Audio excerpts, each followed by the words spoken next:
The over 500 soldiers who were retired at Bombo Barracks applied to leave the army for various reasons, including old age, long service, and ill health. Thank you very much for serving your nation, for serving this country, for making this country a better place than what it was by 1986.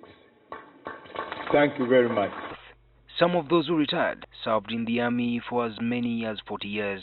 I want you, as you go home, go proud with your head high that your contribution has been a great mark to the development in this nation. It has been a very, very big mark.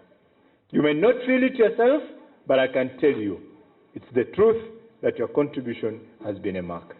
The Chief of Defense Force, General Katumba Wamala, who officiated the function, warned UPDF officers against using the court to retire. So that is even changing what has been talked about, where our civilian friends have been saying the army doesn't retire. To the extent that even some people have decided to go to court to retire. We don't need to go to court anymore. We don't need to. Just follow the procedure as required. If you want to retire, just follow the procedure as required. And now you can retire. According to the UPDF Act, a soldier intending to retire applies to the Policy and Administrative Committee, which then forwards the application to the Promotions and Commissions Board. The board, chaired by the Chief of Defense Forces, then decides whether to grant the applicant their request to retire or not within the 90 days. Even as they retire, the veterans could still be recalled. You are out on reserve, especially kama hujafikisha miaka 50 na kuendelea, unayo miaka mingine kwa reserve. We can still call you.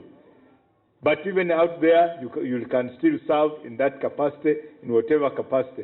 If there is a position, for example, for Secretary for Defense in the village, in your locality, who is better pressed than yourselves? You should be the ones to take up those positions. Among the retired are officers from Special Forces, Land Forces, Air Force, Reserved Force Command, and different independent units.